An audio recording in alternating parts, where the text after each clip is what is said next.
Ojibwemowin Immersion School in Leech Lake, Minnesota.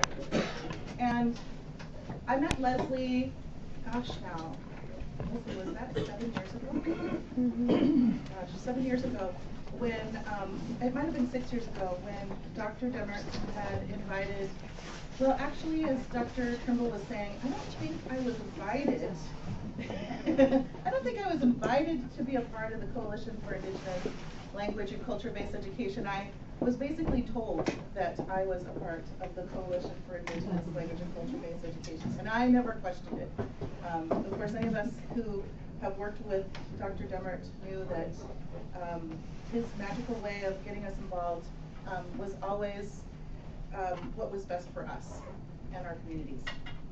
So when I met Leslie a few years ago, Leslie and I were in Portland, Oregon, and I just was so inspired by Leslie's work within her own community, and I was so impressed with her as a human being and welcoming me so lovingly into the community. And I felt very honored to be there, and also a little like it was a community of at least 7 different language immersion school communities all over the nation, including Kauai with the Punana schools, Blackfeet Reservation with the Cutswood School, Navajo community, Ufit community, and so on.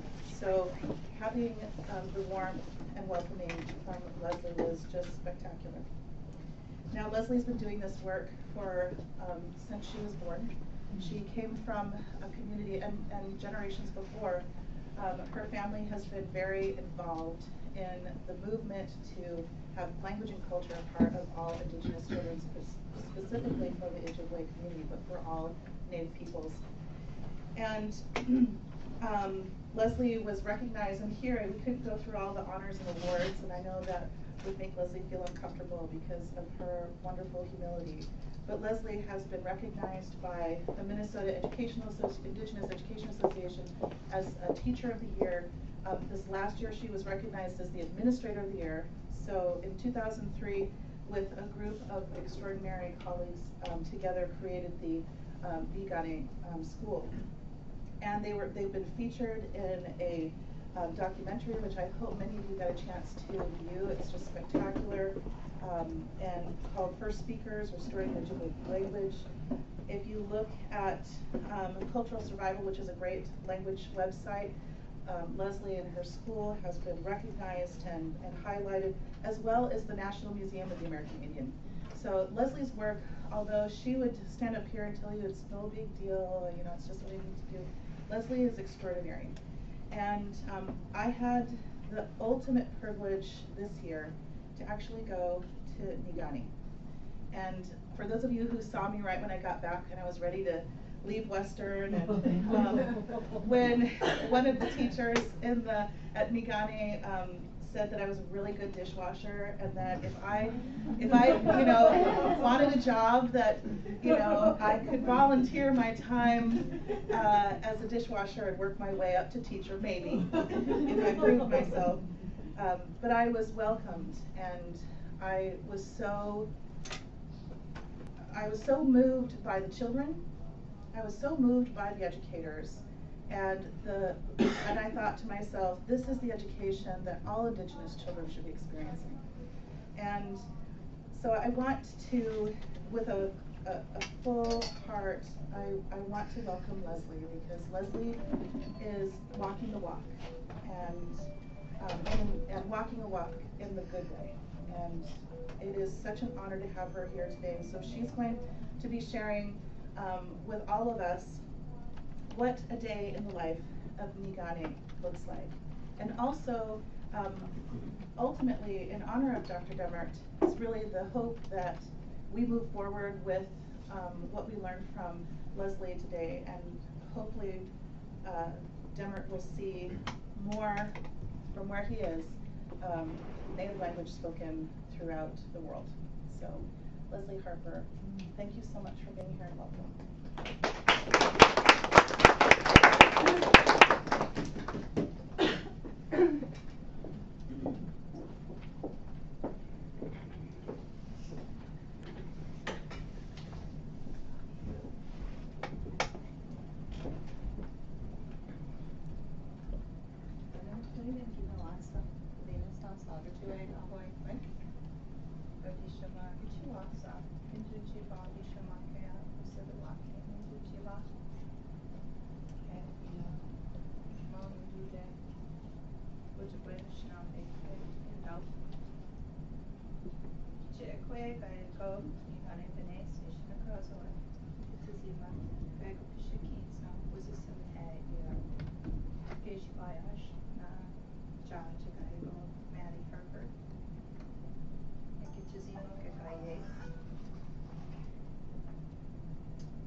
Niigaane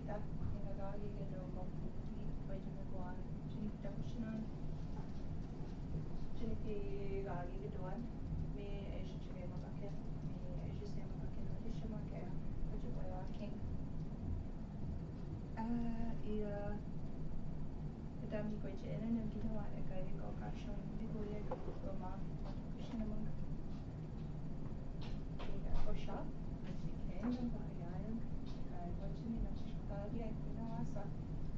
And Leslie Harper.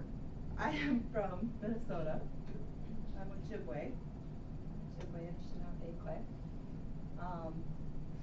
And I just said a little bit about thanking you for letting me come in here today and for welcoming me, and a little bit about what gives me the right to be here and to call you all in here, to talk about what we can do to make the world a better place. I have that right because I told you who my parents are, who my grandparents are, and who my clan is, and there are certain duties that they carry out at home in Ojibwe country, and certain things that they've taught us and that they're responsible to do. That gives me any right to call you all together to talk about this.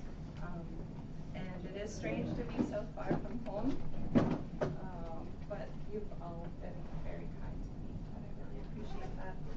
I hope that we can put some stuff together here today that helps us move forward and help out our fellow, not only our fellow missionary, but just everybody in the communities in our educational life.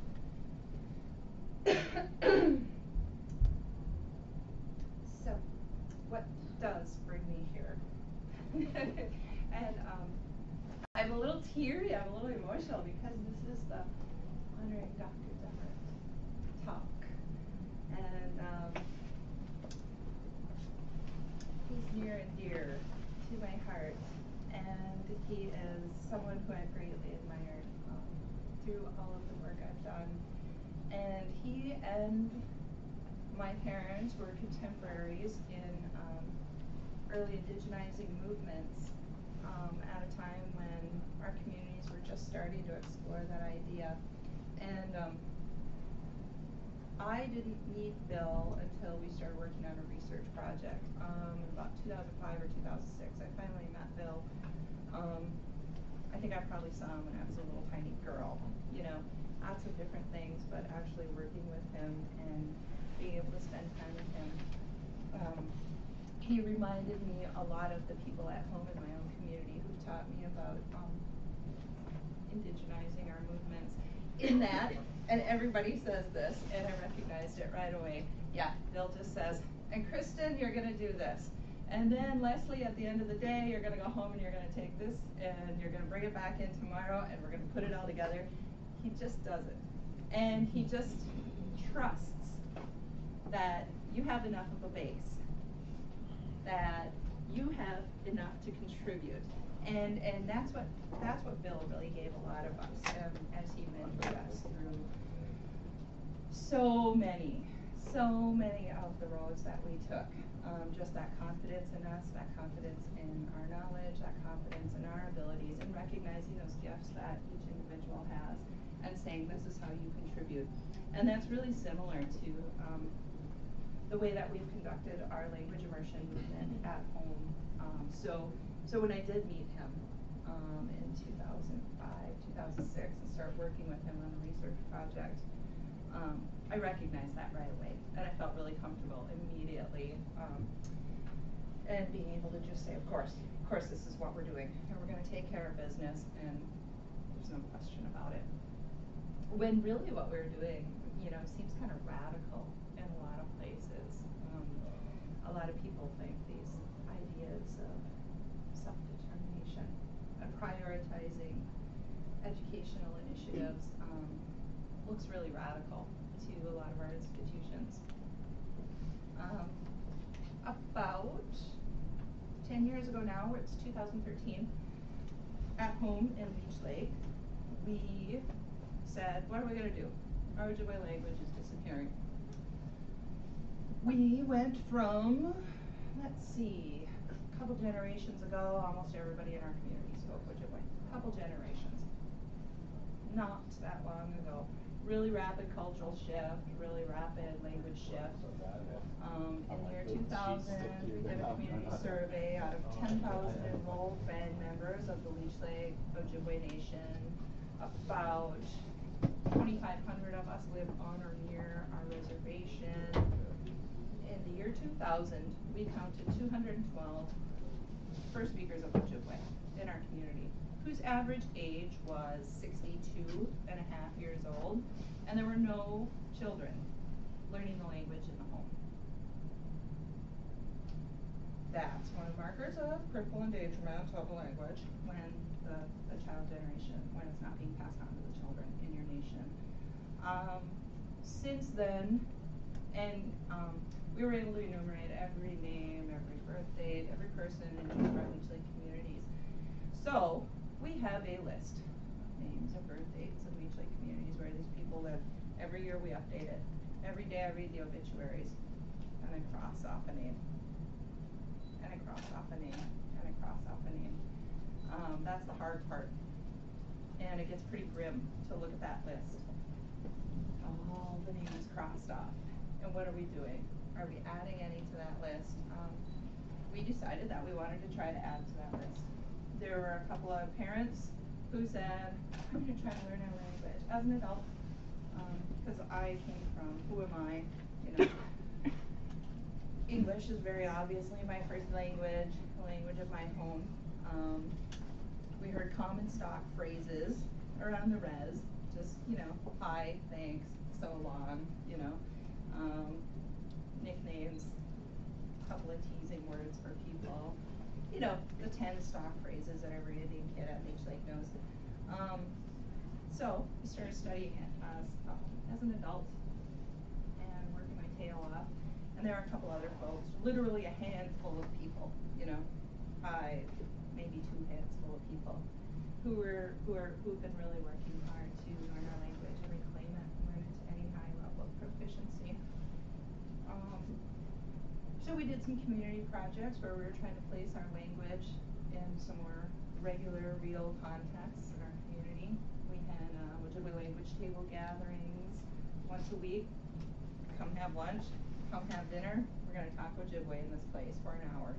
Nothing but Ojibwe. That's hard. But we did it, you know. So we got those going in some of our communities.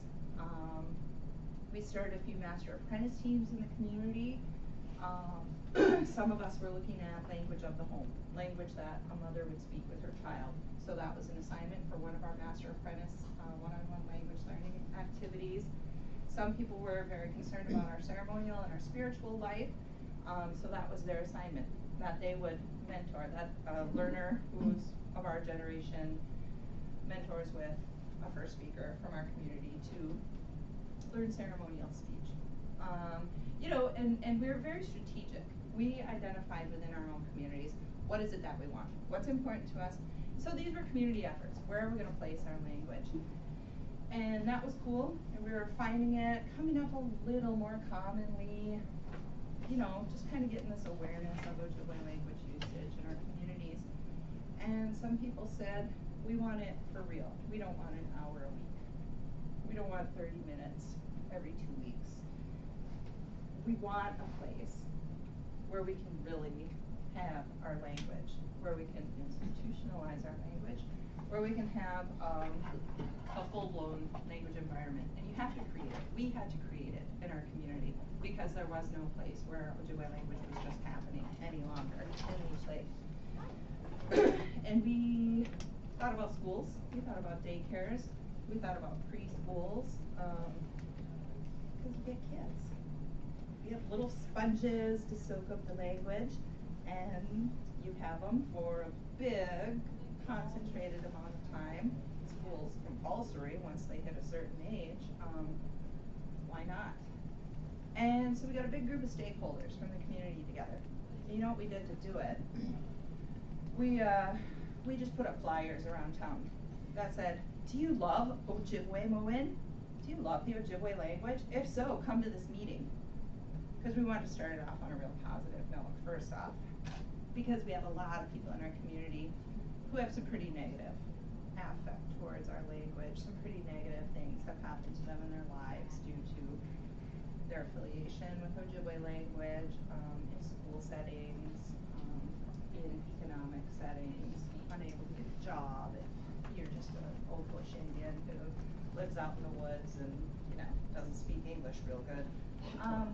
So we already decided, we already prioritized that we weren't going to get ourselves bogged down in the negativity. We all know our language is disappearing. We all know there are historical reasons for it, and it's really easy to get stuck in minor thought in that. So we said we're going to frame it positively. Do you love our language? Come out and help revive it. We didn't want those community meetings that just turn into rag fests about how bad everything is and everybody goes home all downtrodden and miserable. We said we're going to bring this about in a positive manner. So that was the first step, was framing it and saying, do you love our language? Let's talk about making this real. And we asked ourselves, Niigaane Ojibwemowin Immersion School, who's going to speak Ojibwemowin in the future? We said, where's it going when these old people are gone? Who is going to be the speakers of Ojibwe here in our Ojibwe communities? I don't know, you three who've been learning it really good? No, we need more than 3 people. We need more than a handful of people. And so these are kind of the questions we started framing up in our community. And we said, what are we going to do? What are we going to do? What are we going to do? And we had this really great cross-section of people that came out because they loved our language. We had grandparents with school-age kids. We had young moms and young dads. We had public health nurses who were real interested in learning Ojibwe. We had Ojibwe teachers from our public school systems, people who teach it as a foreign language in their classroom settings. We just had this really cool cross-section of people who said, I love our language, I love the idea of our language. And it wasn't typically where you would say, I want the directors of every department to come to this meeting and we're going to institute our language. But this was a different style of leadership. That's actually doing it in that manner really recognized an Ojibwe style of leadership. Finding the people in the community who are willing to roll up their sleeves and do the work, and who are willing to recognize their roles in the community and their connection to the community. So it was a really cool, just varied group of people who came together to talk about it. And we eventually settled on that we would start a school. And we would place it, we were hosted by the Leech Lake School, which is a kindergarten through 12th grade BIE school, Bureau of Indian Education school. And they've got infrastructure, they've got buses, they've got a kitchen where we can cook for several dozen people. They have a pretty good structure. They're within our tribal government. They're chartered through our tribal government. So, we have a lot of infrastructural stuff there. Pretty helpful. So, where we're at, this is a map of Minnesota. Ishkuniganen, what remains. Ishkuniganen, that's our word for our reservations in Ojibwe. Ishkunigan, it's the leftovers. Is really how it translates, and that's how we speak about it. That's how it was talked about in treaty making times, and that's the word that remains. The green spots are our recognized reservations in Minnesota. There are 11 federally recognized tribes in Minnesota. Ours is, of course, the heart of Ojibwe country. Just kidding. Just kidding. This is Leech Lake, right in here. And all of these ones up here are Ojibwe tribes. Look at these little spits of what remains for the Dakota people in our state too. So Minnesota's recognized tribes are Dakota and Ojibwe. Once that was all green, that was all Indian territory, and this is what remains. So ours is, we're right there, north central Minnesota. That's where I'm from.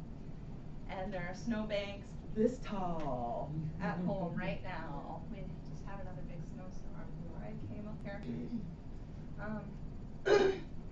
It's just a picture of where we're at, and to understand that, you know, a lot of our Ojibwe reservations are within an hour and a half of each other, except for Grand Portage, it's way up on the Arrowhead, up by Lake Superior. They're really remotely placed.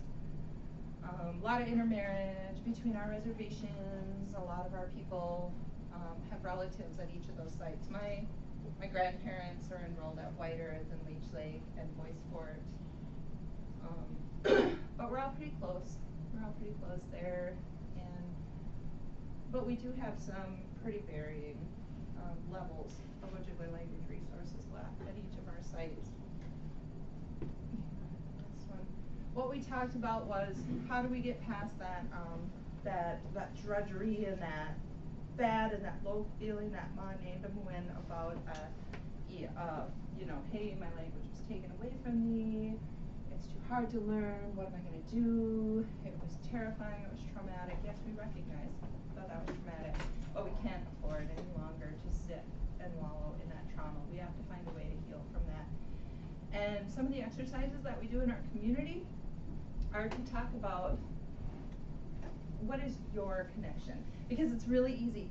Everybody loves our language these days. Now in 2013, I'm like, yeah, Ojibwe language is awesome. You should do that. You should go teach it in the school. You should go, you know, like, hey, take some responsibility. Let's get you involved in it too, you know. So we said, how connected are you to Ojibwemowin? And we asked people, and we did surveys all around our communities, and we asked all sorts of questions. How far away or how close are you to Ojibwemowin? And these were some of the samples of answers that we got. And a lot of things were from the geography. A lot of people moved away, relocation, you know, a lot of people were just strictly moved away. A lot of people were stolen from their homes and put in boarding schools far away. And that's where their language transmission stopped. But we had a lot of people who realized right up to the 1950s and late 1940s, right in their own family, you know, hey, my uncle used to talk into, hey, my mom and dad used to speak it, I used to hear them. That's a pretty close connection, and that can be a little more inspiring too. We can work with that to help inspire people. We can work with that connection because we have pretty small communities on our res. Everybody knows everybody. We still know who everybody's relatives are. We figure out ways to turn that around to make it positive and try to help inspire people. You know, I used to know your auntie. Yeah, she used to speak Ojibwe, and she always said this, and when you were real little, she said this about you, and you know, you just build on that. We always look for ways to frame it positively. Some of these people are really fortunate. Like, in the 1980s, they had someone in their family speaking Ojibwe. And there are a couple of families where, and literally just a couple left, I'm sorry to say, where someone's parents still speak Ojibwe in the home. And really, there's just a couple families like that anymore. We're losing our speakers at a pretty quick rate. We are now down to, in 2011, was our last count of first speakers at our community. I told you in 2000, we had 212 speakers of Ojibwe. In 2011, we were down to 85. It's pretty fast, and their average age at that time was 73, I think. So a really rapidly increasing age. They're getting to be a little more physically infirm. They're unkakibashe. They're losing their hearing. You know, real hard to get them to participate in activities. And it's real tough for me to say this, you know, who am I to say this, but their level of language proficiency is lower. They were the younger siblings, the ones who are left. They were in that cusp of language shift where they started using more English. They haven't been using Ojibwe language in as many domains as their elder siblings who are 10 and 15 years older than them. The people we do have left are less proficient in Ojibwe, and they're also less inclined to present Ojibwe language in new domains, i.e.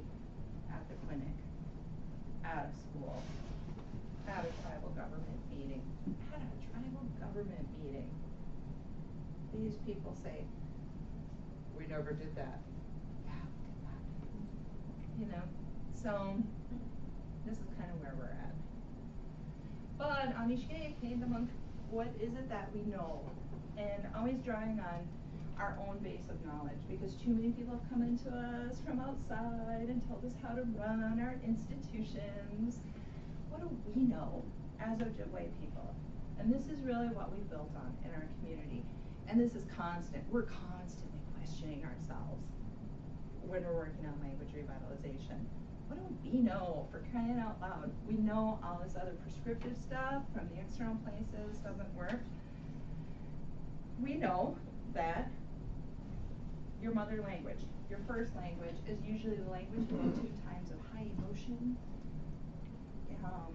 anger, love, frustration. How do you usually express that? And you know, usually in the language you're most comfortable with. So I've got these grandparents, they're awesome. My grandma and grandpa were they would sit in the kitchen and talk with their brothers and sisters in Ojibwe. If they had big tribal council stuff that they were trying to sort out, if they had big political stuff, if there were people passing away, if there were ceremonial matters, if they just wanted to have fun and laugh and let loose and have a couple of beers, they would be sitting in the kitchen talking in Ojibwe with each other. And us kids, we had no idea what they were saying. But they were able to talk about what best they knew.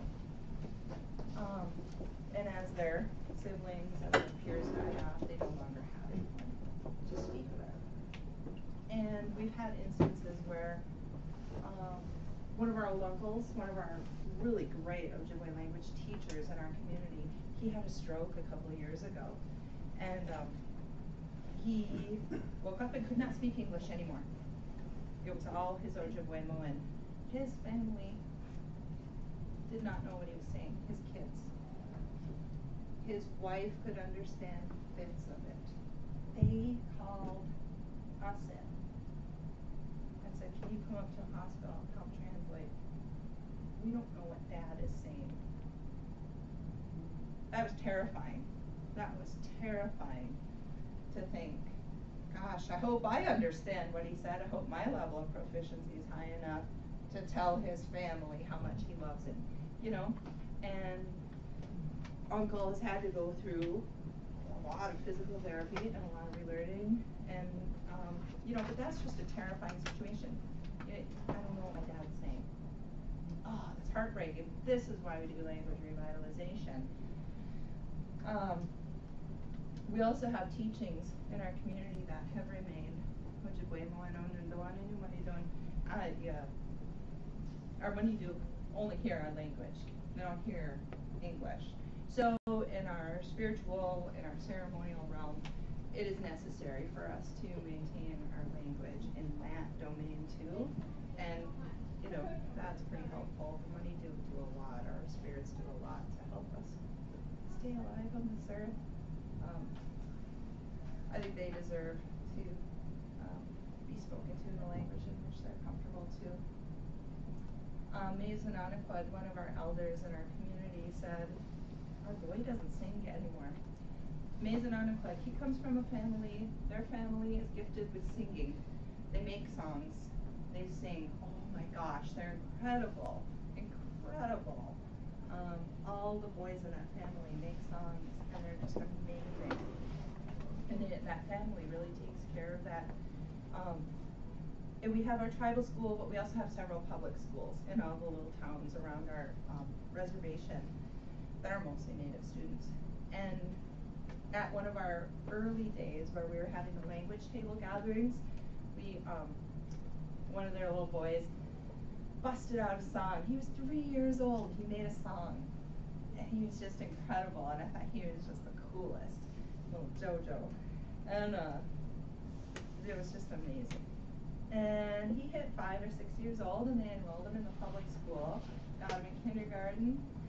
Halfway through the year, here was Mason on a foot saying, "A boy doesn't stink anymore." What did that school do? What did we do to our boy? And we said, shucks, we gotta make a place for our babies. There is no way we can do this to our kids.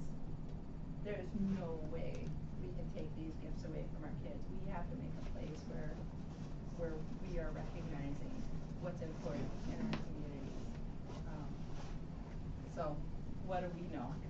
Why would we ever start a school? Because we need a place to recognize our own gifts. There was Niigaane. There's a picture of some of us. And we made our vision statement. Our oldsters made it for us. We didn't translate anything. We invited in our highly proficient speakers, and we talked in our broken Ojibwe as best we could and conducted our meetings, and we said what we wanted to do, and we talked in English about what we wanted to do. And our goal has always been that we can conduct our meetings in Ojibwemowin. Sometimes we succeed, sometimes we don't. But our elders gave us this, after they sat back and listened, and after they contributed, they said,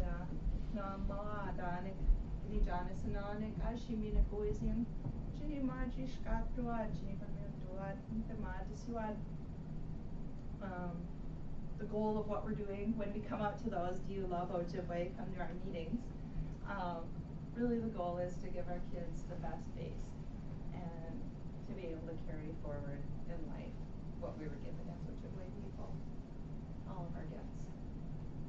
That's kind of our school. I don't know if I have an external shot in here anymore. So I told you we're housed at the VIE school, the kindergarten through 12 VIE school, the Niigaane school at Leech Lake Reservation. It's a pretty substandard facility, as many VIE schools are. Badly in need of replacement, leaky roofs, rodents, frozen septic systems. Oh wait, that's just our building out back. No, I'm kidding. We really need a new school facility. Our high school kids are in a terrible building, just as the renovated bus garage that our Niigaane school is situated in. So that's an old bus garage. It's an old metal pole building. It's tiny, it's crusty. Most of the walls don't have insulation. Right now the septic's frozen and keeps backing up, so we're in temporary classrooms in another part of the building. But that's our place. We're doing the best we can with what we got. So I always tell people, do the best you can for your kids. Do the best you can. We might be getting a new building pretty soon here. Who are we? And so people kind of ask, when we started, we just had a little cohort of kindergarten kids. And we said, we're going to start small and we're going to grow it. We're going to start with one little group of kids, and we'll add a grade, and we'll add a grade, and we'll add a grade. So we'll grow with this group of kids. So in 2004, we finally opened our doors. With a kindergarten class, we're now up to 6th grade. We do have multi-age classes because we have a pretty small number of kids, 35 kids, kindergarten through 6th grade, whose families have enrolled them in our Ojibwe language immersion environment. What does it mean to be in an immersion school? It means all content is taught through the medium of Ojibwe language. And because it's a language revitalization site that just happens to be in a school, important distinction. These kids are all coming from English-speaking homes. They hit a wall of Ojibwe immersion at 5 years old, first time away from school, getting off a long bus ride. Who the heck are you and why are you talking Spanish to me? Because their reference is Dora from television. They don't even know that we're speaking Ojibwe when they come in. We try to make it as comfortable as possible. We did elicitation and articulation ideas of what does learning and education mean? Again, always asking the questions. Get specific. What does this mean to us as Ojibwe people? We wanted it to look like Grandma's house. So even though we have falling down bus garage, we tried to make it look like grandma's house, because the people in our community who grew up as Ojibwes, with a strong base of Ojibwe cultural knowledge, all described a way of learning to them. Their best learning experiences were not in rows of desks at the school, in uniforms, but we're at grandma's side, grandma or grandpa's side. You know what? My grandma took me out in the woods when she went to dig roots. I had to follow her around and watch her. I had to listen to what she said. I had to carry her pack for her. And she would ask me for a certain tool, and I would hand it to her, and then I'd put it back in, and she would show me how to fix that up, and I would put it back in, and that's how I learned, and that's why I know this today. My grandpa, I followed my grandpa around. I helped him out on the trap lines. I helped him out when he was hunting, and I watched him, and I did what he did. But always that intergenerational stuff, watching the older people do it. And we said our place is gonna look like grandma's house then. We're gonna have couches. We're gonna have kitchen tables. This is what our learning environment's gonna look like. It's still gonna be school. They'll still learn some academic content, a lot of social content, because that's another thing that we weren't getting out of school settings was how to be Ojibwe people. How to exist in a community of Ojibwe people. So it looks like home. And also to keep the kids a little more comfortable. You know, this is a pretty traumatic thing for them to enter a whole new language environment. We keep the kids. We do interviews with their families before they enter, and we say we want a long-term commitment from you guys. You want to enroll your kid here? We want you to be here through 6th grade. We want at least a 7-year commitment from you. Kindergarten through 6th grade. If you can't commit to that, it's probably not a good idea, because we are doing total language immersion. If your child's English language is not developing to a good enough level, if your child's Ojibwe language is not being developed to a good enough level, we're not helping your child. We've got tons, we've read all the decades of research on language immersion education. You know, we have to build up a proficiency in both languages. If you take your child out from our sequence too early, you're not helping them. You're actually gonna set them back a little bit.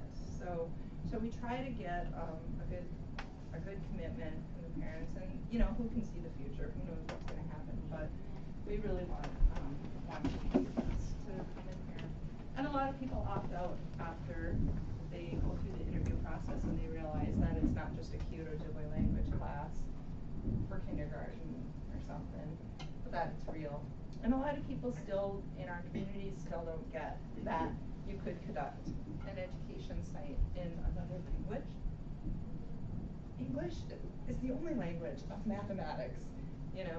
So we do a lot of education in the community about what the heck are we doing, why are we doing it, you know, what does that mean?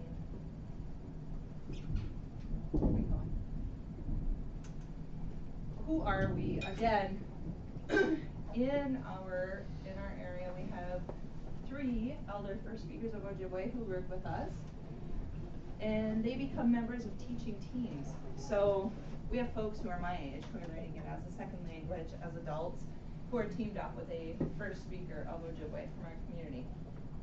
And we have a kindergarten classroom, we've got grades 1, 2, and 3 classroom, we've got a 4, 5, and 6 classroom, and we have teaching teams in those areas. We do different content areas. People always ask us about what teaching licenses do you have then? Kindergarten through 6th grade. So what we have we have 6 of us staff members have a kindergarten through 12th grade American Indian Language and Culture license, and these are all state of Minnesota education licenses. We have 4 elementary ed licenses, and 2 people have a K-8 Ojibwe language license.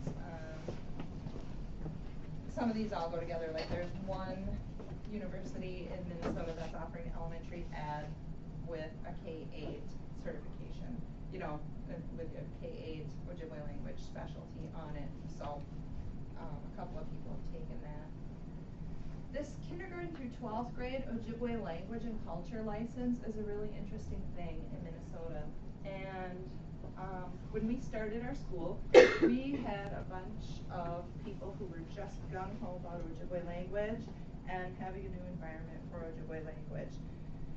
We did not have an elementary ed licensed teacher working with us, but it was just a cute little kindergarten language class. Nobody was paying attention. We had 5 kids in there. And I think a lot of people in our community didn't expect it to go anywhere. I think a lot of people in our community still thought it was just a cute little kindergarten class where there were animal names and colors, some numbers, and didn't get that we were doing all content in our language. But we did not have a highly proficient elementary ed licensed teacher who was willing to come in and teach at our school. What we did have was a community member who held a Ojibwe language and culture license. That is an interesting thing. In the late 1980s, Minnesota instituted, Minnesota Ojibwe and Dakota educational folks worked to get a new teaching license recognized by the State of Minnesota Board of Teaching. This is, I have it listed up here as Ojibwe language and culture. It's actually American Indian language and culture. It's tribally endorsed. The agency that signs off on it, it is a Minnesota State Board of Education teaching license, but they don't do the tests for it. State of Minnesota, DOE does not do it. Each tribe, remember the 11 federally recognized tribes I showed you on the map? Any one of those tribes can attest to the teacher licensure applicant's language and cultural proficiency. And that's the only way you can get the license, is if a member of a community group and a tribal government signs off on, they send some resolutions. And then you send it to the State Board of Education, and you pay your fee, you go through a background check, and you have a Minnesota State teaching license. We made that in the late 1980s, and we said that our community members, it is important enough that American Indian, Dakota, or Ojibwe language and culture is taught in our public school systems, that we understand you need your licenses, because a lot of our community members were being shut out of being able to go into the public school systems to teach language and culture. And we said, yep, we're going to create an entire license for that. We also put in the statute that they would be paid equitably, that school districts are required to pay these teachers on the same pay scale as all the other teachers in the district, because prior to that, our language and culture classes were either after-school programs or they were being paid as maybe a teacher's aide pay, but they were not being recognized as full-fledged teachers. So this is a pretty cool license. Minnesota's had on there since the late 1980s. We have a K through 12 Ojibwe language and culture license. Very cool. I feel pretty strongly about it. I'm glad that it's tribally endorsed, because I think that leaves it up to, again, it leaves it up to the tribe to create the monitoring of it, to create the assessments for it. It's not up to the state DOE. The state DOE doesn't care about Ojibwe and Dakota teachers. They don't. We're such a small percentage of the population in Minnesota. They don't care. But this is a place where we prioritize our educational items. Pretty proud of that. So we have that, but if you notice, it's an American Indian language and culture license. Now in the age of no child left behind, adequate yearly progress, highly qualified teachers, that really only qualifies a person to teach language or culture. So I've got that license. I technically can only teach Ojibwe language and culture. I can't teach math in Ojibwe to my 4th graders, because I haven't been through an approved teacher education course. approved by the state of Minnesota's Department of Education and Board of Teaching. I'm not licensed to teach science in our immersion school. You know, I haven't been through the university prep program. I'm really only qualified to teach language or culture. So although 6 of us at our site hold that license, we're still, we still get points off on our AYP calculations that are taken every year because we're not highly qualified to teach in these content areas. The other side of it is the existing teacher prep programs are lacking a lot in Ojibwe or Dakota language and cultural inclusion and any priorities in there. The people who do have elementary ed licenses and a high level of proficiency who've been through those teacher prep programs have told us, I gotta throw out everything I learned in there. It has not helped me one bit in this immersion, this Ojibwe language immersion setting. There's nothing in there that got me ready to come and teach in an Ojibwe language immersion site. I've got to throw it all out. I just spent all this money. It took me 6 years to get my 4-year degree. It took me away from my family, and took me away from my kids, and took me away from my community to attend this college, to get this license. And it hasn't helped me yet. I sure hope one day we can put these teacher prep programs together with our communities and start really making them look like we need them to look for the changing landscapes that we've done. So this is where we are at. People ask us, what licenses do you have? What are you doing? How are you teaching them? Those are some of the issues that come up. The other side of it is, that was just talking about content area and teacher licensure. Then we got to talk about oral proficiencies. And we've got to consider oral proficiencies of the adults at our site and the students at our site. So we're just going about our business. This is the cute little Ojibwe language class back there. No, it's not. Every day we're going through all of these items, all of these considerations. How proficient are the teachers at our site? We have 4 advanced speakers of Ojibwe. We have 2 people who are at an intermediate high level of Ojibwe, 1 intermediate mid, and we have 2 people who are at a novice high level. This is the adults. So when we find out that we have 2 people who are at a novice high level of oral proficiency at our site, we gotta then come up with a professional development plan to get their level up higher. We gotta find time, we gotta find money, we gotta find a course of training, we gotta do all this to help these people move up.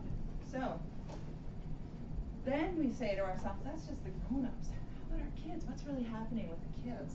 And we ask ourselves again and again, I can't tell you how many times a month we have staff meetings where we ask ourselves this. After 7 years of Ojibwemowin immersion at our site, students will demonstrate an intermediate high level of Ojibwe oral proficiency. Is that right? Is that really where our kids are going to get? Well, we research language immersion. We research world language immersions, and now that more Indigenous language immersion sites are coming out, the Hawaiians, the Maoris, they've got a pretty good track record. We've started to ask them too, what trends are you finding? Yeah, intermediate high works pretty good. Are you sure? Are you sure? This has never been done in Ojibwe country. Are you sure? We ask ourselves this a lot. We're constantly questioning ourselves. But intermediate high is a level of language proficiency at which people can create with the language, can play with the language. So age appropriate, kid age appropriate, intermediate high, that's what we're shooting for. Are you sure? Yeah, it is. Are you sure? So we keep telling ourselves this, and then we ask, are we doing this? Are we working towards this kind of oral proficiency for our kids? Written proficiency? Heck if we know.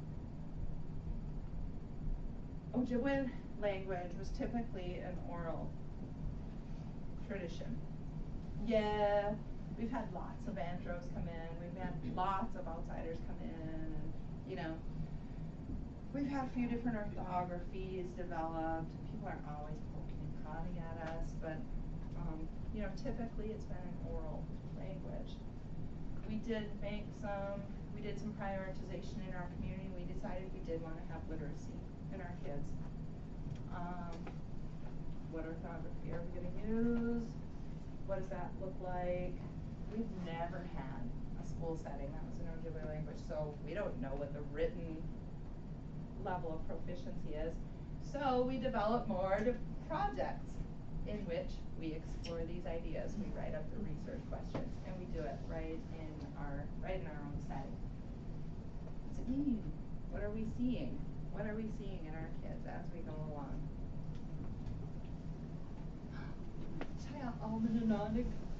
These are some of our elders that have worked with us, and I just love them. I just put these in to remind us why we do this. These people whose first language is Ojibwemowin. 3 of these people have passed away in the time that we've been in existence, in 10 years. This woman up on the top here is still with us. She came in, I think, our 2nd year of existence, and she's still with us. We're thrilled for her. But every one of these people is gone. But they helped us greatly in what we did, and this is why we do it. You get to see him in a Niigaane. So our families are an integral part. People sign a contract with us that they'll be involved, that they'll participate, that they'll give 8 hours of volunteer time per month. We haven't kicked out any students because their parents didn't, or their families didn't provide 8 hours a month, but it does get to be, we get to be like a family. We get pretty close. So there's just some of the meetings. There's a couple of community members coming in and helping our kids out with making wild rice. It's the same kind of idea. There's just more awesome parents. You can see there's like little kids crawling under the tables. There's parents, there's grandparents, there's babies in those pictures. There's grandpa and uncle. In the springtime we make maple sugar. And so we basically move our classroom out to the woods. And we make maple sugar. And we figure out how to talk about math and science and reading while we're making maple sugar. Somehow it all comes together.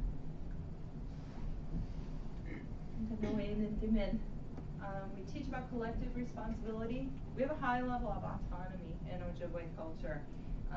Each kid is really responsible to recognize their individual and personal gift and to understand how that fits into the community. And you can't really change another person's mind. You know, Ojibwe's kind of let each individual live their life as they do. Their truth is their truth, and who am I to argue with that?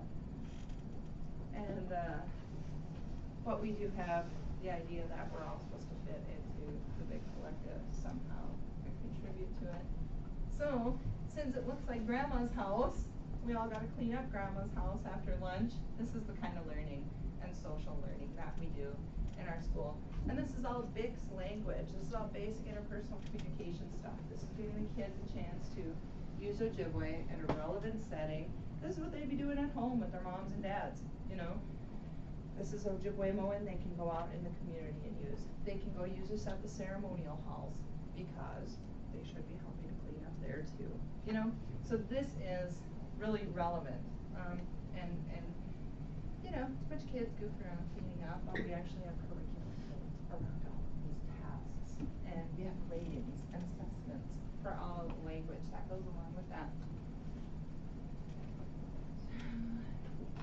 We have to work hard before our language is gone, and we're reclaiming it from archived resources.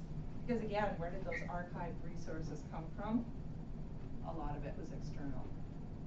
A lot of it was people not of our community. A lot of them didn't understand the cultural basis of a lot of these activities, and Ojibwe's played a lot of jokes on the anthems that came in and the linguists that came through. They told them a lot of really goofy stuff just so they could laugh at them later. So you got to be really careful with archived sources.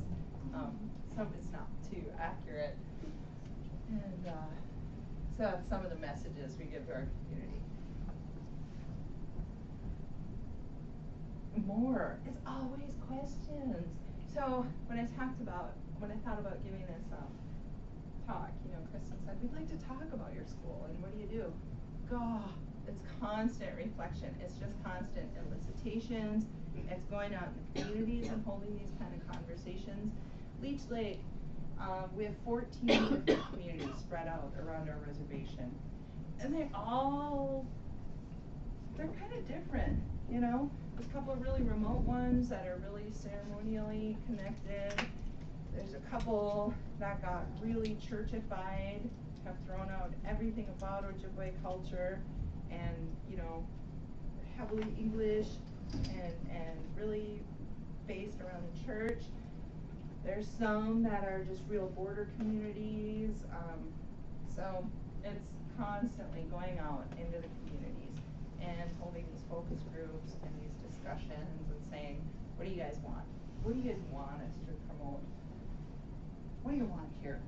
It's hard work, you know? But this is the kind of stuff we talk about. How Ojibwemowin and the power function strengthens our identity. And really trying to promote the idea that achievement in another language is not really a big threat to our identity. I love this one. Our Hawaiian relatives did a piece on this, and it really got to a lot of us. Keela Wilson wrote this in a journal article in like 2006, I think. He talked about this because they've talked about this out in Hawaii too. The idea that achievement in another language is less likely to be seen as a threat to our Ojibwe identity, because how many of you have heard that? Oh, you got all A's in school. Oh, you're going to college. What are you, all white now? When did that idea become a cultural construct of any of our communities?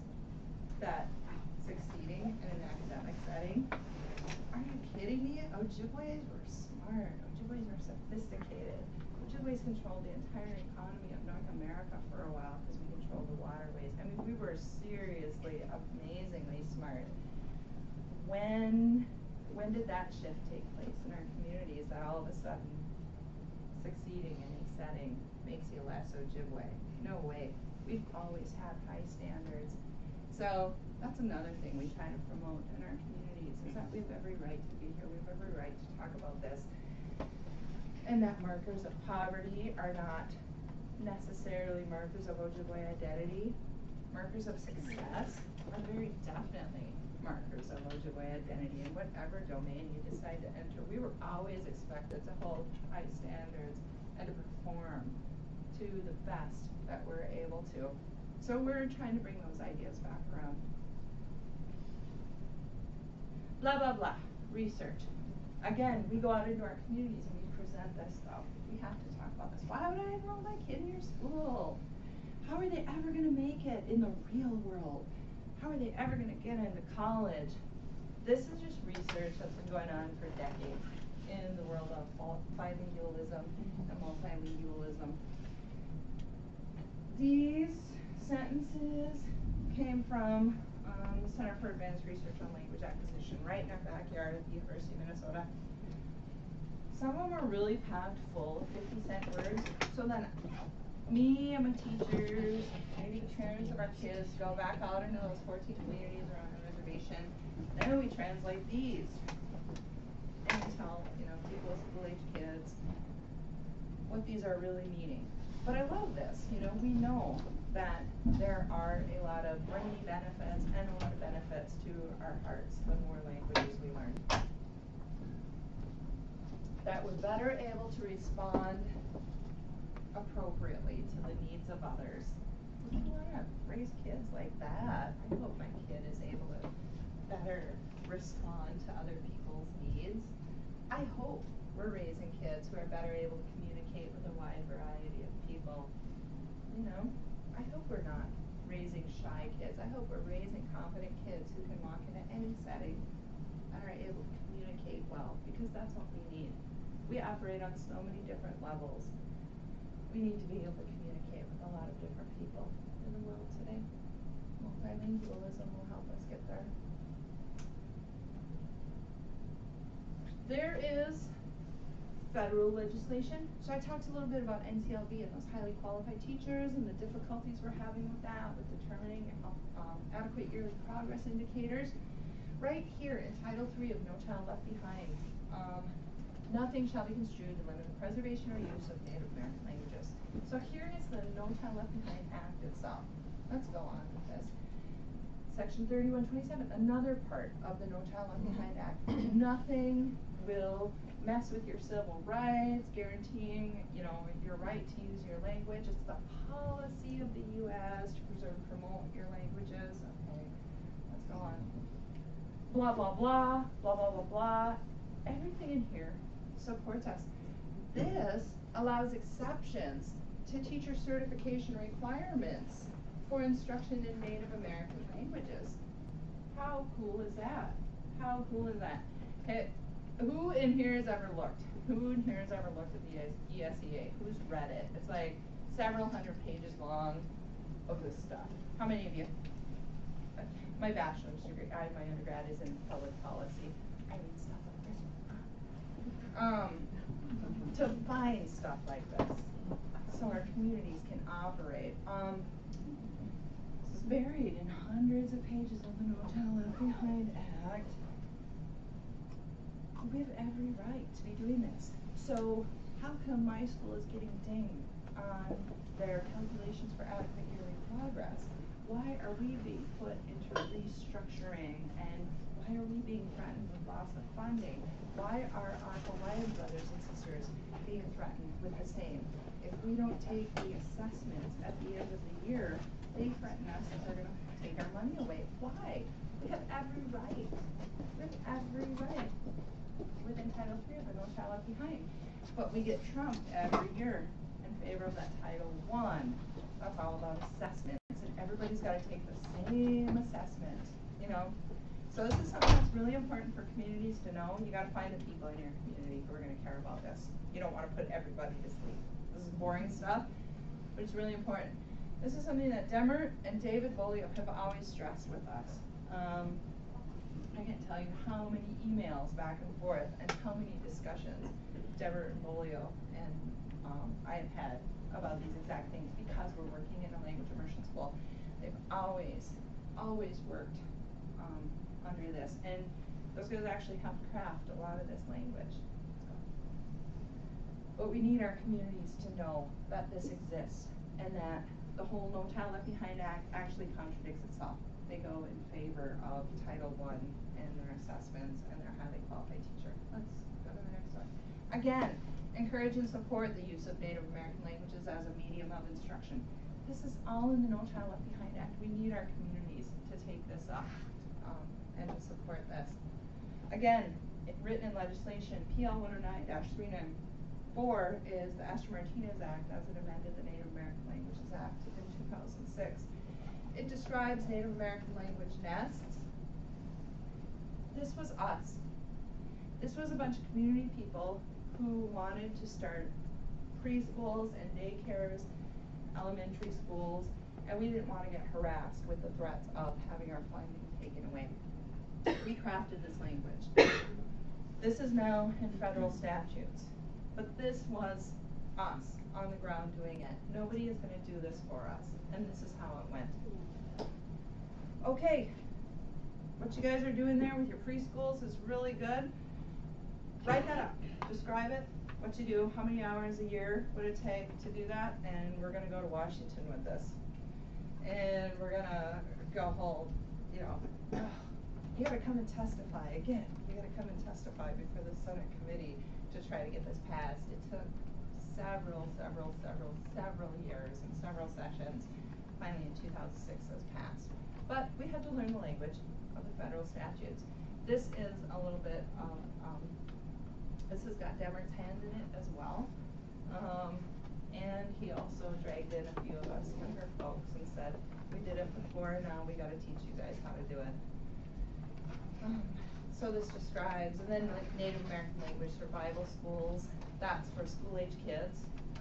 Again, they're descriptions, and we got them passed, finally, in 2006. This, the intent behind this legislation was to get title funding, committed funding for our language immersion schools. It unfortunately landed in a competitive grant program within the Administration for Native Americans. So We worked our tails off for about a decade to get this passed, and we really wanted dedicated funding for our schools. We're still fighting for funding for our immersion schools. So we gotta pay attention, and we've always gotta see it through and make sure we're keeping track of every movement of it.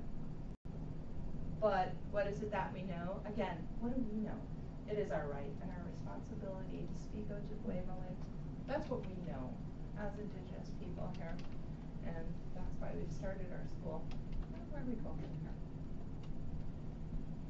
We ask, there's so much deconstruction and there's so much unpacking, and we just take it out to our community. And my goodness, if you look at the Leech Lake and Ojibwe communities, these are places where we haven't been making a lot of our decisions in a long time. We once were a pretty strong group of Ojibwe people, pretty smart, pretty sharp, but that rapid cultural shift, something hit us. And we either got complacent or we just got a little beaten down. And I will tell you this, I will honestly tell you this about my community. We haven't made decisions for ourselves in a while. So for our community to look at ourselves and ask these questions, some of us barely know how to answer these questions. Some of us, it's really scary to think that I could possibly have an answer that could help my community, because I've been told for so long what I know as an Ojibwe person doesn't contribute to this American way of life that we're supposed to be living. So we have to go out with the most care and the most love in our hearts that we can when we take these questions out to our community. It's a really fragile place.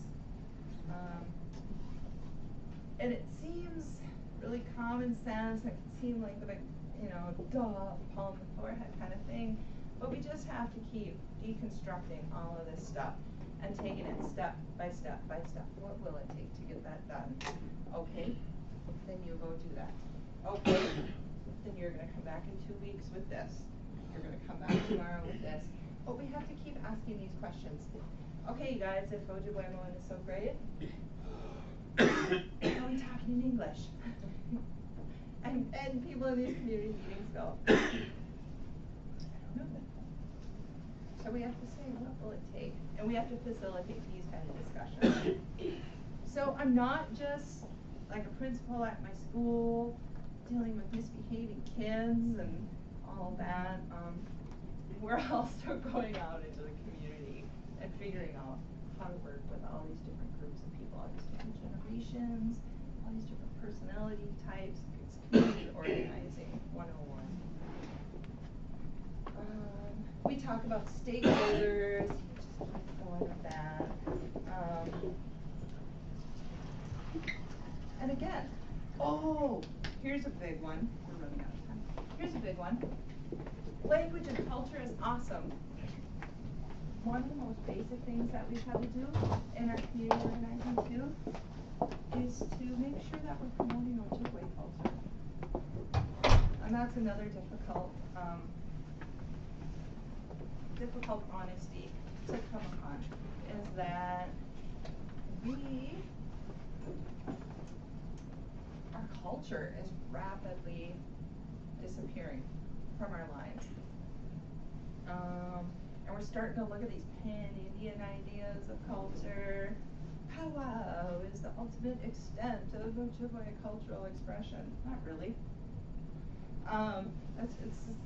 There may be some elements, but it's a pretty pan-Indian kind of thing. What is truly Ojibwe? What is truly Ojibwe about? Leadership and decision making. How would we make decisions in our community? What is truly Ojibwe about? Assessment. And even how do we describe? What is Ojibwe about the context? Is it important that our school is shaped like this or like this? What would be Ojibwe styles of assessment? So we're always talking about getting specific and saying, is that an Ojibwe construct? And we have to remind ourselves to do that, because it's easy enough to take and pick and choose from TV and the internet and movies and what I saw at a powwow over here and what I saw at a powwow over there, and and say they did this. But if we really want to continue on as Leech Lake Ojibwes, we go out in the community and we elicit those ideas from our community members ourselves. So we talk about product, practice, and perspective constantly. So what's our result?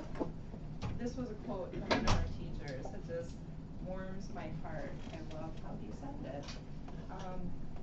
He said it was like our kids were on the outside looking in at us. When you're outside a door, you're like, what's going on in there? And that's how it was even a decade ago. We had this idea of there's Ojibwe culture, but I'm really separate from it, and I really want to be in there. Now we have a generation of kids who are fully a part of it. We've dragged their families in with them, maybe their parents, maybe their aunties and uncles, maybe their grandparents, and we have new places where we can express being Ojibwe, where we can express our languages, where we can express our items of culture, where these people can feel valued. These kids don't even know they're anything amazing or different or special, this is just life for them. They just automatically speak Ojibwe. They automatically know how to conduct themselves at ceremony. They automatically know how to offer gifts at appropriate times. They automatically know how to look for weather or geographic features. They know how to orient themselves. They are very confident. They carry themselves well. We have a lot of people who come and visit us. When we go visiting at other places, our children are always complimented on how well they conduct themselves, on how confident they are. They're very respectful, but they're very able to hold up their end of a conversation with all sorts of generations of people. And they don't know any different. I think we're probably running out of time, so I'm gonna let this go there on this positive note. I'm not sure what I've missed out on. And I know this evening I'm gonna be I talked a lot about federal legislation. 10 years, really quickly, what we've done here. We're still trying to bust in that whole assessments piece, language of instruction, and we get asked a lot about teacher requirements. People from all over the U.S. are trying to start immersion schools, and everybody's getting beaten up by that highly qualified teacher requirement. So we have to pull ourselves together and talk about policy efforts.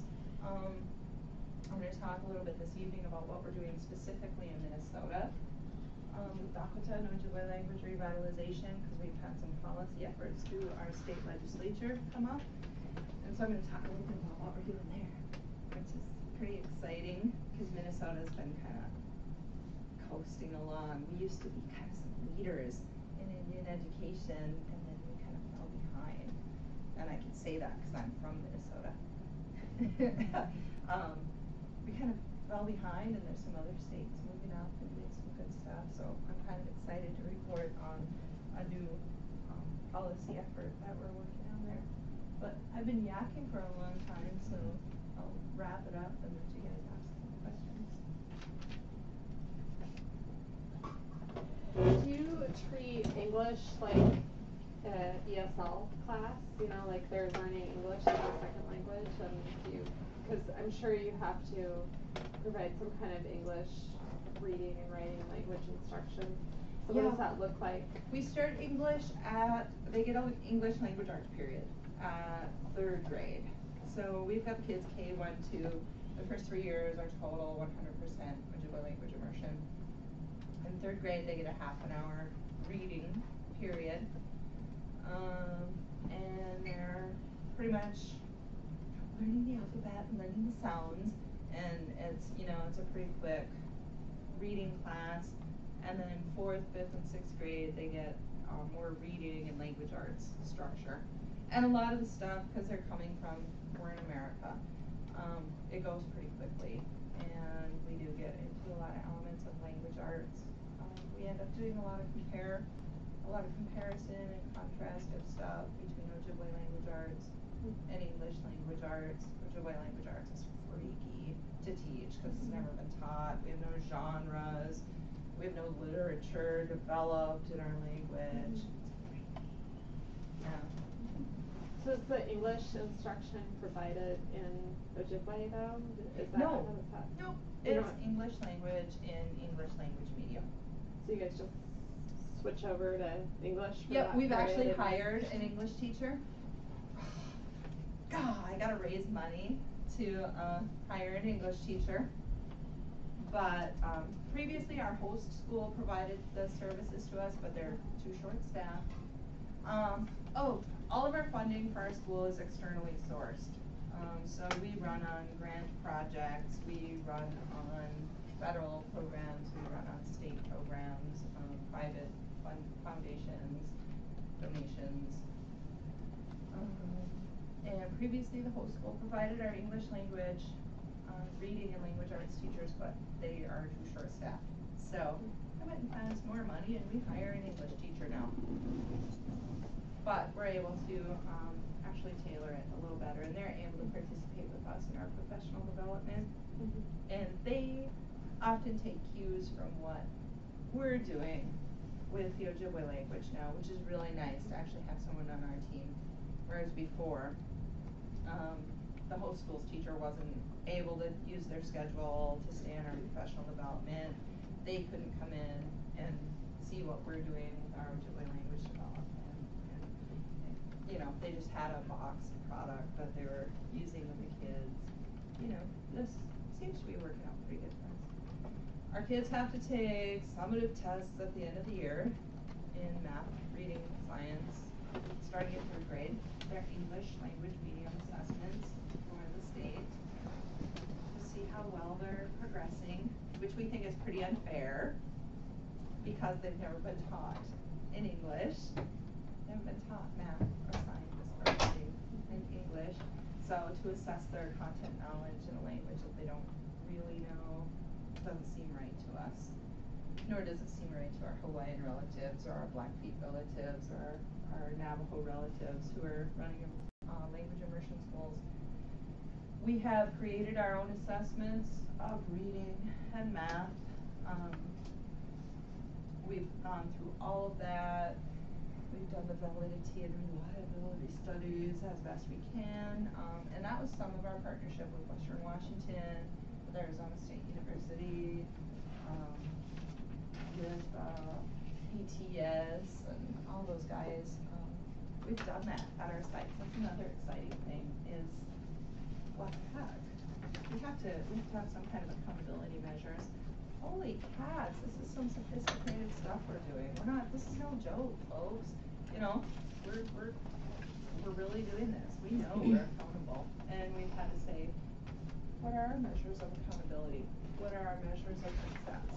What are our measures of highly qualified? We're doing this. We're not pretending. We're not just teaching animal and color names, you know, for 12 years in a row in the public school. We have institutionalized one of our language in one of our settings.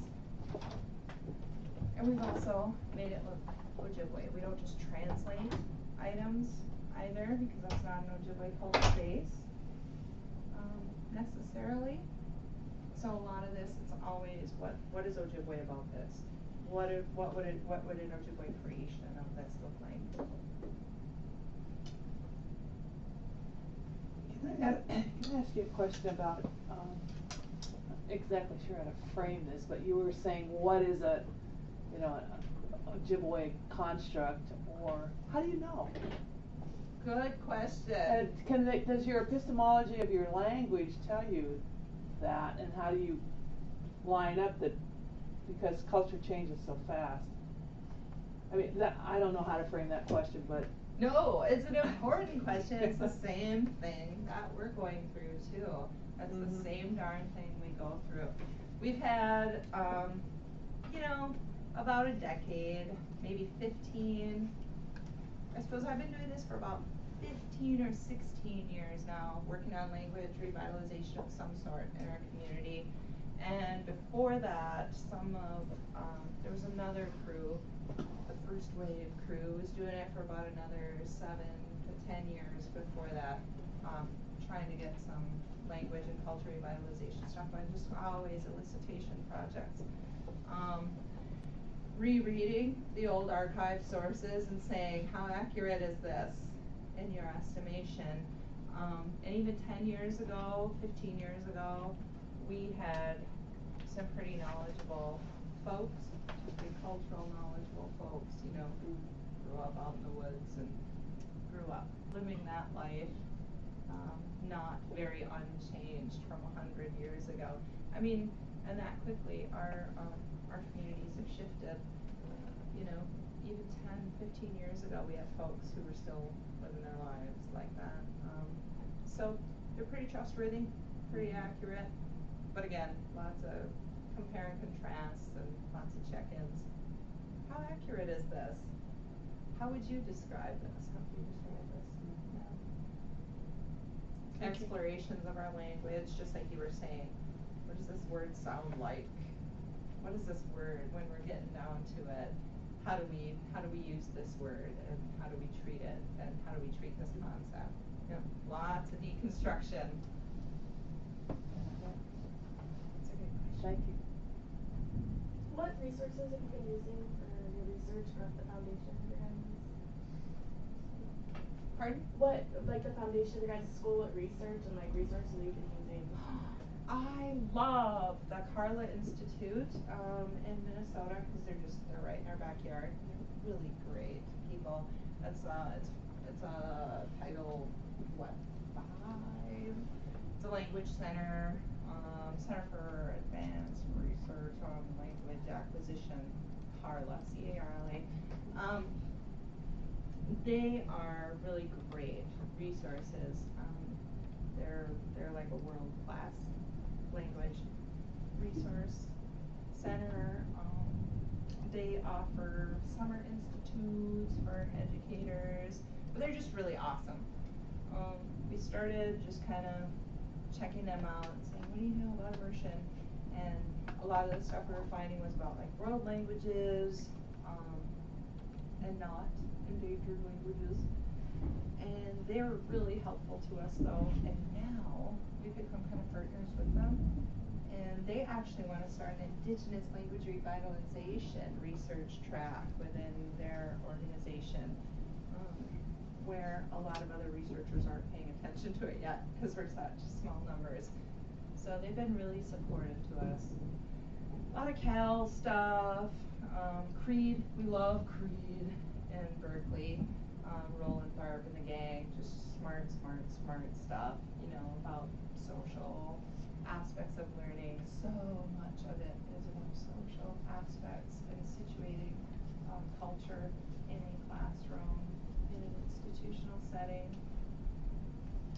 Our Hawaiian relatives are cranking out research on well-being initiatives on students who are in immersion. We share most of our data on our assessments. Our Hawaiians and us, we did this project together, and that's actually where I came to work with Demmert, was working on our assessments and identifying indicators of culture at an educational site. We had a research project. So the Navajo Nation and the Hawaiians in immersion and us, we share all of our assessment stuff back and forth. So all that's just being created now. But yeah, Cal, Carla, Creed, those are usually the first places we go to. You can check that out.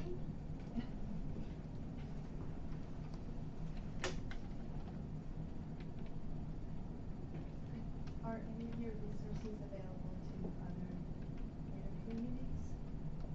Are you opening that up yet? We haven't put anything definitive together. We get a lot of on-site visits. We share a lot with other Native communities, just about our processes. Materials, we don't typically give out, we don't typically share because they won't make any sense for your community. You know, and they're pretty localized, they're in our language. But we do talk a lot about process. Do you find that the political will of the tribe favorable most of the time, or is it sometimes backlash? No, actually, it's become pretty positive. 15 years ago, 20 years ago, when we were starting Revitalization, a few people would say, oh yeah, that's great. And they didn't want to be seen around us, we were the crazies. And we've come quite a ways in that short time. We're pretty supported by our whole council. We're much more widely visible within our larger communities. We've made some relationships with some of the public school districts in the area that are more positive. So it's coming along. It's really great to see just a growing awareness and, like you said, a more positive aspect towards placing Ojibwe language in the community. It also helps we've graduated out 3 groups of kids, and that was the big thing. It's the big experiment. How are those kids really gonna do? Those kids are, you know, they're not gonna learn anything. Let's watch them fail, because I'm from the res. And that's what people say. And those kids are coming out great. They are. It breaks our heart to send them out to other schools after 6th grade, but we just don't have teachers right now. We need more people who are going to jump into those teacher-ed programs and who are going to work to learn Ojibwe language to a high level of proficiency and able to operate in a content area. We're trying to get those folks in. But so they go out to other schools in the area, 7th grade and high school. And they're great. They're great representatives. They're great little Ojibwe citizens. They're doing well academically. They're kind and funny and smart. Can't ask for much more than that in a bunch of 7th and 8th graders. Kind, funny, and smart. Usually they're sort of hormonal and crazed at that age. But people are starting to see that this is improving kids. That it is doing pretty well. And that it's helping families come together a little bit around something positive. What res community doesn't want that? That was a wigwam frame that the kids are sitting in. That's partially built. Families came out to help us build our wigwams in our backyard. That's the backyard of our school, which is actually one of our favorite classroom spaces. So yeah, but it's taken a while. It's coming along a little more positively now. We don't have as many negative detractors. For some people, it's challenging though. It challenges their idea of success, monolingual success, and you know, that these kids are actually succeeding is challenging a lot of people's own internal negative ideas. And we just keep trying to frame it positively. I know Dr. Demmert reported this in a lot of his work. Kids with their Indigenous language moving into different settings. How that translates positively, academically, as well as well-being citizens, correct? So, I have a lot on great thoughts about Dr. Demmert. Inspiration to all of us.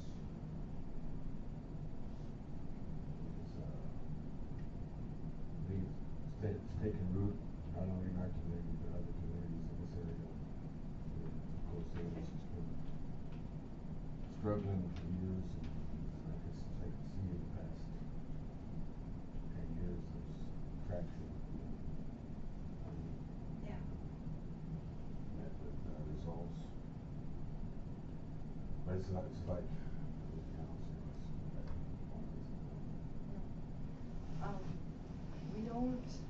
We haven't yet got a relationship built. We're not funneling our kids into any specific school. We have a kind of a tenuous relationship with our whole school. Am I videotaping? No. Because we're challenging a lot of their ideas about language and culture. Our whole school is a VIE school, which is purportedly Ojibwe language and culture based. And then we're in there actually doing it. VIE schools are really subject to political whims, and it's hard for them to make a lot of progress and to move things along. Our whole school is constantly being told to put in more hours towards direct instruction reading, more hours towards direct instruction English reading, more hours towards math. And we've had a few administrators through there who completely cut out our language and culture classes because we need to put in more math and reading in English. And we've managed to stay apart from that. We haven't, removed ourselves from that school setting yet. Which is contrary to Demmert. Right. It's the craziest thing to think, pack more English language direct instruction reading in and kick out Ojibwe language classes. That's the craziest thing. So that we are able to do this in total Ojibwe medium education, total Ojibwe language for all of our content, and our kids are still coming out. By 6th grade, our kids are at and above their English monolingual peers levels of achievement on English language assessments. English language reading, English language writing, English language math, English language science. We're showing it. Our kids coming out of our immersion school are, by 6th grade, by 7th grade, by 8th grade, they're at and above their peer population's test scores. Now we only have a handful of kids who've come out, so it's anecdotal. It's not statistically significant yet. But, tell me that's not significant to you as the mother of that child, as the grandmother of that child. That's pretty statistically significant. My son, big experiment, poor kid. He was in our first cohort of kids, Good luck, son. Hope it works. I've got pretty high hopes. And, he's doing amazing. So we don't track our kids into any one school because, again, we kind of leave that up to the families. If it were up to me, there is a school in the area that I would be sending the kids to, and it would make it a lot easier for us to follow up with them because now we have to figure out how to provide advanced Ojibwe language classes for these kids as they go into other high schools in the area. And there are dozens of high schools they could enter. There are dozens of schools in the area. If it were up to me, there is a certain school we would send them to, but it's not up to me. It's really up to the individual kid's family where they're going to go. Some of them have sent their kids on to the tribal school, which I will say is not rigorous. It's not academically rigorous. I don't feel it's linguistically or culturally rigorous. And I chose not to send my son to our tribal school for the rest of his high school experiences. I've sent him to an AP charter school, the next town over. So 7th and 8th grade, he's taking free AP courses. He's in 8th grade now. He is head and shoulders above all of Minnesota kids' scores on those English language tests. But even more importantly, to me, he speaks Ojibwe everywhere we go. He is ready, willing, and able to give an Ojibwe perspective in his fancy schmancy AP charter school over here with his fancy schmancy teachers at the school. He's very, very functionally bilingual, both languages. He does really well in. He's articulate. He's funny. He's kind. He's helpful. We have another student who is attending that same AP charter school who had a specific learning disability. Again, that student is doing amazingly well at that school. Again, coming out well above Minnesota scores, not just Minnesota American Indian scores, but the whole state of Minnesota's averages. You know, so I mean, anecdotal evidence is showing, you know, we're tracking our kids, but now we have to provide advanced Ojibwe language courses over there for them because there aren't Ojibwe language teachers in the area. So it's a little hard. We wish we could keep expanding our grades and our offerings, and we hope that we can inspire more people again to join these teacher prep programs, to come to the table and start building culturally responsive teacher prep programs for our area. Day in the life, man. All this stuff goes through our heads on a daily basis. It's insane. And you're describing that you ask parents to make a multi-year commitment to the educational process, and I wonder what your biggest challenges have been in doing that usually comes back to the Yep. family. Transient communities. If I marry someone from the Mille Lacs Reservation 2.5 hours south, and I'm from here, and then, you know, it's per cap time down at Mille Lacs because they get per caps there, Leech Lake doesn't.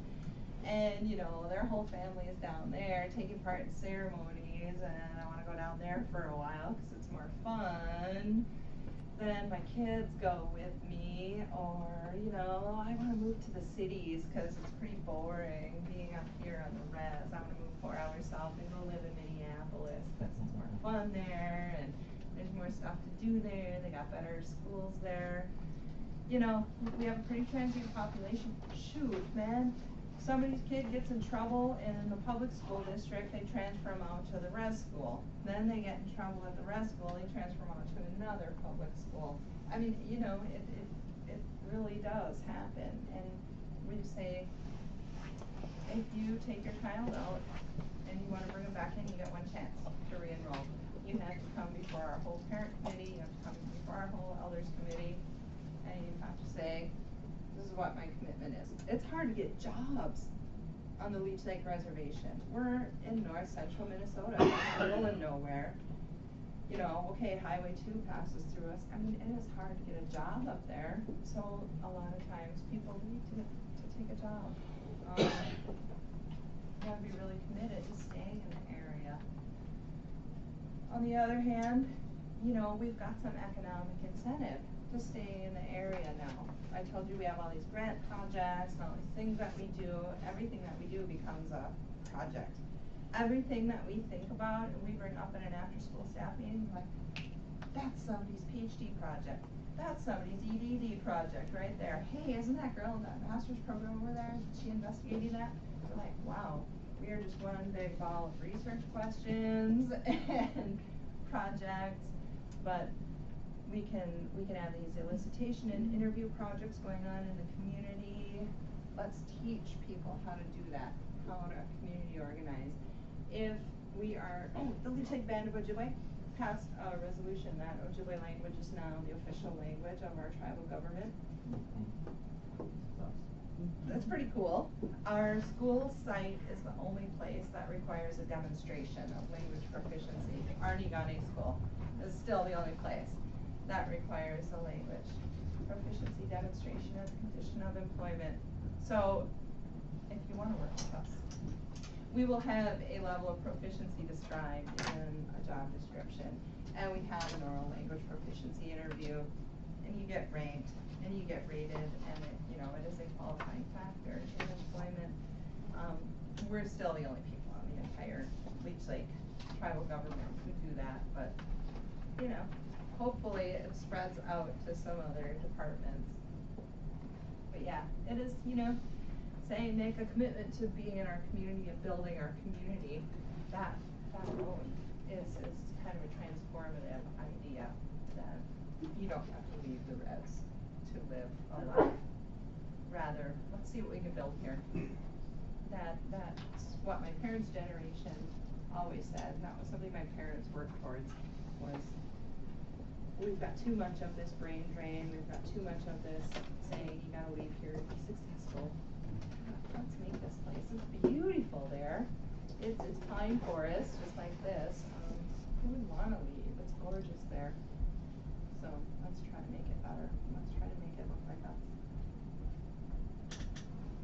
Are you seeing the language revitalization or the effort to capture language popping up in other areas in the community, or is it kind of reliant? It seems like, from my experience, it seems like, well, there's you. You're the one that's doing it, so. Right. We're like I was saying before, we're getting a lot more awareness, and now it's just cheerleading the people on. Just start it. You know, just do it at your workplace. Just do it at your place of recreation. But we're starting to see more recreational places. Oh, that's the key. You know, somewhere where you're going to use language for fun and for useful stuff. We're seeing more in the Boys and Girls Club. Kids who are in sports now want to learn our language. So they can be making calls and stuff, and the other team doesn't know what they're doing. That's cool. You know? So we're trying to find the recreational places in the community, and yeah, there's getting to be more. It's really been, it feels like it's so slow coming. You know, we just want to flip a switch and have language-rich environments everywhere, but that awareness is part of the process. It's got to happen. Are you doing, I know one of the questions you asked was written.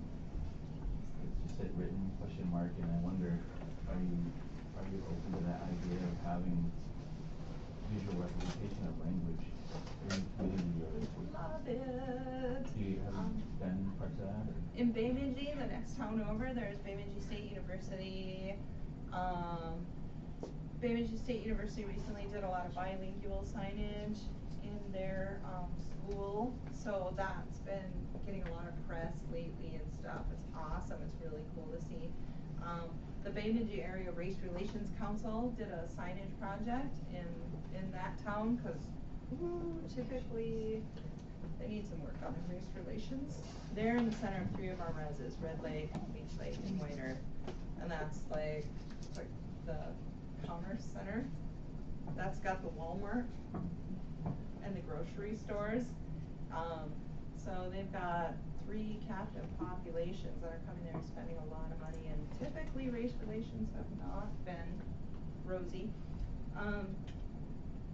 So they got some people working on it, and one of the folks said, you know, I used to live in Hawaii, and mahalo and aloha are really common. Everybody says it. Man, you know, all the street names and that. Why don't we do that here? Why don't we start talking about making Ojibwe language more common, so it's not such an us versus them idea. So they did this really simple thing. They put, you know, hi, come on in, thanks, on doors of businesses in Bemidji. It makes all the difference in the world, you know, just to see that one little word on a door. And some of our businesses are looking at labeling. Yeah, we're way up for more representation, more media representation. So now a few other communities around the state are looking at doing that. We're trying to get, we have like MnDOT, Department of Transportation, we've got a liaison, and they're trying to figure out how to do a lot of the place names in Ojibwe, but then it gets to be an issue of like, oh no, how do the emergency responders know where they're going, you know, just, you know, getting them more used to that kind of an idea. The Mille Lacs Band of Ojibwe, they have started naming all of their new housing developments and all their new road names. They're using Ojibwe language for all their road names, so obviously the emergency responders are able to handle it. Yeah, there's a little bit more coming up. What? It's always been county road, you know, 149. Now if you call it Udenang, you know, they'll never know where they're going. I thought that, I didn't know if that was the slogan that you used in the community, but I think it was a question like,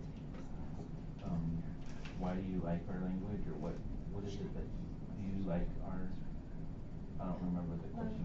What was it? Do you love our language? Do you love our language? Yeah. Is that, Yeah, was that a slogan that you actually used Yeah. in the community? Yeah. Yep. To support, I think that's a wonderful concept. Yeah, we did. We just said, we love Ojibwe. We want those people, not the people who hate it.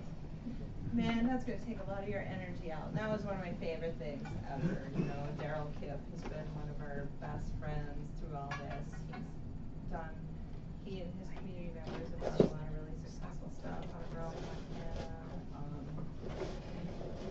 Don't let them take your energy. I mean, look, I'm trying to describe all the crazy things we've got to think about and itemize on a daily basis.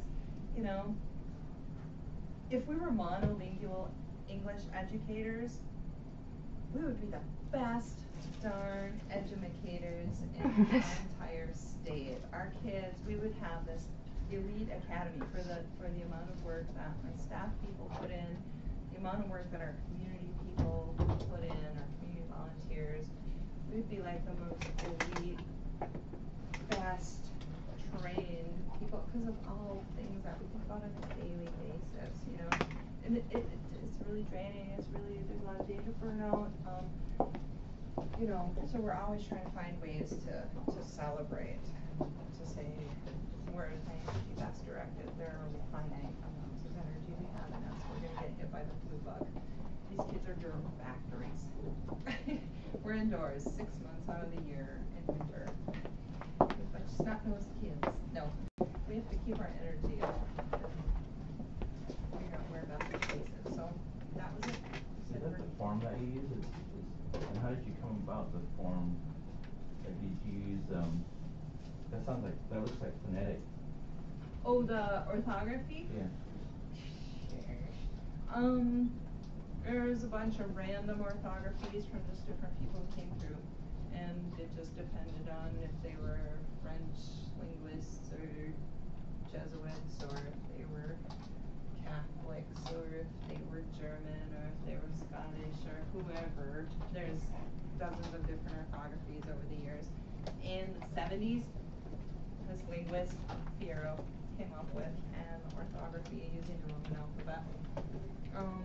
Where we're at, most of our resources are in that. So that is a standardized orthography right there. Piero's double vowel orthography.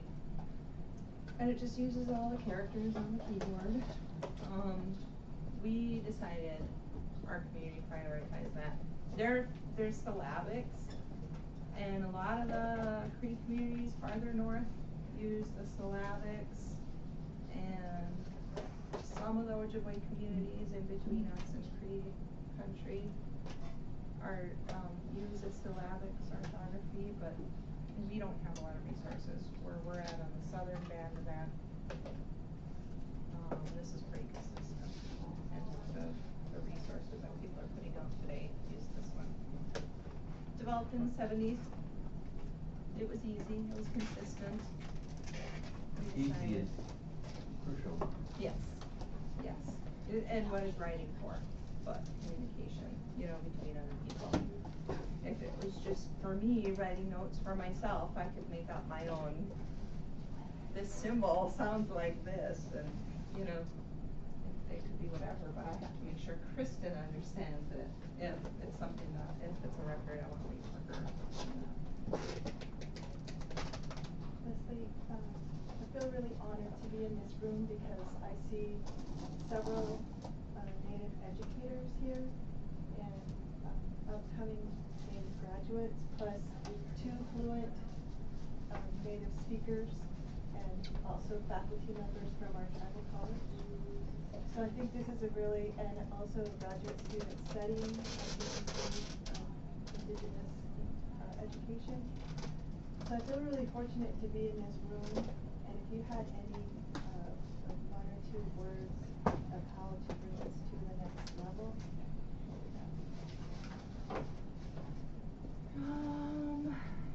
Don't plan it to death.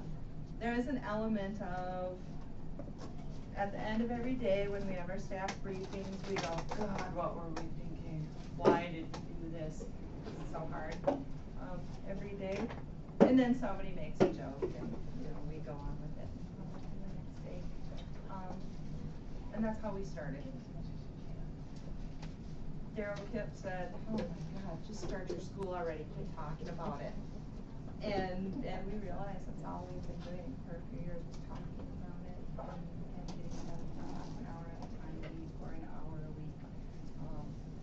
So a few of us just jumped in and made it happen. As Phil Demmert would have done, as my parents did. My parents started schools, my dad's older brothers have been relocated, went out on relocation to Chicago. And they wrote back, oh, hey, there's jobs here, come on down, unless we're really only for Indian people. So my mom and dad moved to Chicago. And there they were really active and getting American Indian Center started there. They started Mays College, they started a couple of Native themed high schools and elementary schools. So relocation didn't work to send the Indians together and organized. And then they came back and they said, okay, that's enough time in the city, but we're going back home and transform our education system. And my parents started going to Asian school and homeschool. Hello. Because that's what we do. If it doesn't exist there, nobody else is gonna do it for us. We have to do it. Have to do it. Do it well, but nobody else is gonna do it. So there's an element of that. Get in there and start it, would ya? Because we have had a lot of organizations come through, a lot of folks around North America, a lot of Canadian communities and a lot of American communities come in and say, we would like to start an immersion school, what's your advice? And, well, we're gonna translate this provincial curriculum, we're gonna translate this state's curriculum, we're gonna do this. We're planning, and 5 years down the road, they're still planning, and we're not ready yet, we're not ready yet. Don't plan it to death. There is a point where you just have to step off the ledge, and you have to say, we are going to put this in action, and we are going to do this. It's painful, it hurts, it's working without a net, this is not yet been done in many of our communities. It's exhausting. Check out where you're putting your energy. That would be another word of wisdom I would give you. Where are you putting your energy? Are you prioritizing things that are going to get you the best result for your community? Are you spending too much time fighting? Don't spend too much time fighting. And there was one part of what would we do differently? Stakeholders. Oh, good Lord, stakeholders of your community. Always recognize who are decision makers. Involve them. Get to know who are the stakeholders in your community and always have a wide array of people. Don't think there is only one group of people. We're Ojibwe, we're Niigaane people. We typically had accountability systems. We were accountable to a lot of people in our community. Find out who's making the decisions and who you're accountable. And how to operate it like an Anishinaabe person.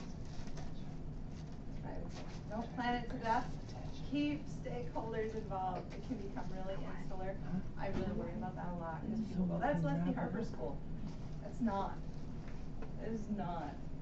It is my purpose in life. This is why I'm here.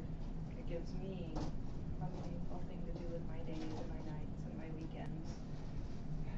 But this is not my school. It's embarrassing to say that it's uncomfortable to say this is my school, but this is our school. My kid has graduated from here. I've got my aunts who go in there now. I've got little namesakes who are in there, and I've got aunts who are their grandparents. That's their school, and